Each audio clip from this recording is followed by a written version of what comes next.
with regards to the extradition, we've talked about the judge originally rejected it. The US government appealed, came down to the Home Secretary, Preeti Darth Vader Patel, who I had no confidence for you, I'm afraid, once I knew she was making the decision, because she's quite an authoritarian. Did you what she did? So when she signed the extradition order, and the Wall Street Journal reported that she'd had asked the US DOJ for an acknowledgement, like thank you for signing, like she'd requested a thank you from the US DOJ for signing the extradition order, and that was leaked to the Wall Street Journal. So, but the US DOJ refused to give her the thank you. But what they did send was the ex-director of the CIA, Mike Pompeo, over to the UK for a photo opportunity with the UK Home Secretary. Really? Yeah. So this was this came out. She tweeted it out. Look at me with here's me with Mike Pompeo, ex-CIA director, after I signed off on Julian Assange's extradition the week before. I mean, she's a huge piece of shit, and I don't mind saying that. I'll get told off by my producers, but I think she's a piece of shit. And I had very little hope once I realised it would be her, given the decision, because I think she's an authoritarian, and I also think she's a career politician, and she has her eyes on bigger prizes. But so be it. I doubt she listens to this podcast, but if you do, Preeti, you're a piece of shit. So where are we now with appeals? Is it going up to the Supreme Court? No, the next stage is the High Court. High Court. So basically, just to simplify, yes, Julian won initially. The US then basically changed the goalposts, wrote a letter to the UK government. The letter is ridiculous. What are you doing, UK? We're in charge. Yeah, basically they gave the UK an excuse to approve it. And now we're appealing that decision, the decision to reverse it. So we're basically now at the stage where we are appealing all the substantive press freedom arguments, the fact this is politically motivated, that he's accused under a political offense under the Espionage Act, but also the abuse of process that the U.S. has engaged in order to pursue this prosecution. So while Julian was inside the embassy, he was there for 7 years. They spied on him? They spied on him, but they didn't just spy on him. The security company that was working inside the embassy is registered in Spain, and now we know a lot of things about that, because as soon as Julian was arrested, a couple of the workers who were working in that security company went initially to El País and then went to the police and basically reported on all the illegal activity that they had been engaged in, whistleblowers from this security company. And now the CEO of that company is facing criminal charges in Spain.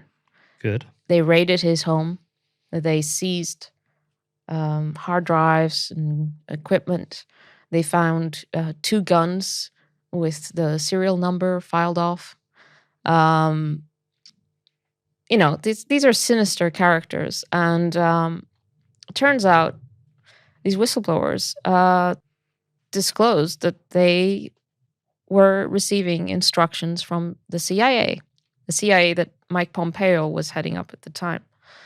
And those instructions included hiding microphones under the fire extinguishers inside the embassy. This was without Ecuador's knowledge, obviously. So they were actually working for the CIA inside the Ecuadorian embassy. And to spy on Julian and spy on his lawyers, spy on his legal meetings. And the recordings from his meetings were then physically transported to the United States and handed over to the handlers. But not just that. They were instructed, for example, to obtain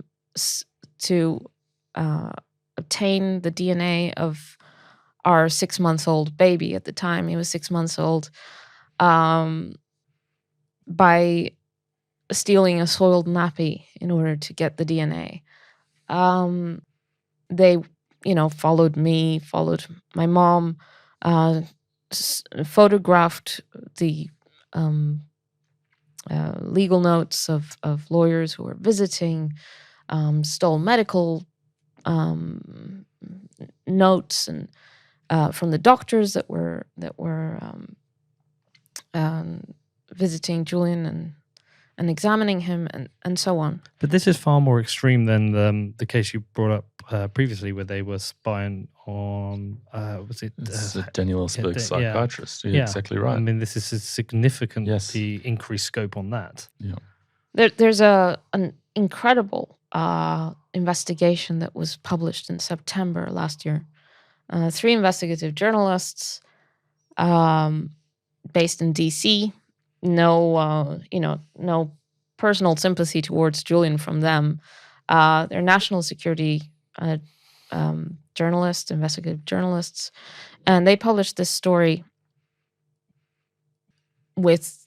they had over 30 sources, 30, in the U.S. national security agent, not national, in the CIA and National Security Council, who had served under the Trump administration, and said that Mike Pompeo was obsessed with Julian, obsessed with WikiLeaks, and obsessed with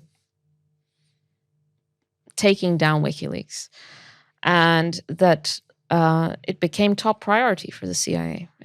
Imagine, this is because a small publisher publishes stuff that embarrasses the U.S. government. And the WikiLeaks had published Vault 7, which was a leak of CIA handbooks about their hacking tools. And so Mike Pompeo was heading up the CIA and was absolutely enraged by this publication, and then basically turned the CIA into his revenge tool against WikiLeaks. And that meant a range of different actions, ranging from planting stories that were false in the media. And we saw a lot of that across 2017, 2018, leading up to Julian's arrest, basically preparing the political ground to weaken his political support, to cast all sorts of falsehoods around his character and reputation and so on, basically to create this effect that we were talking about, that, doesn't matter what you think about Julian. What do people think about Julian? Where does that come from? That's been shaped, and that and it shifted for some people.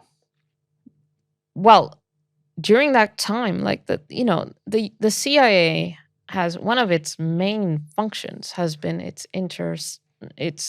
utilization of press. For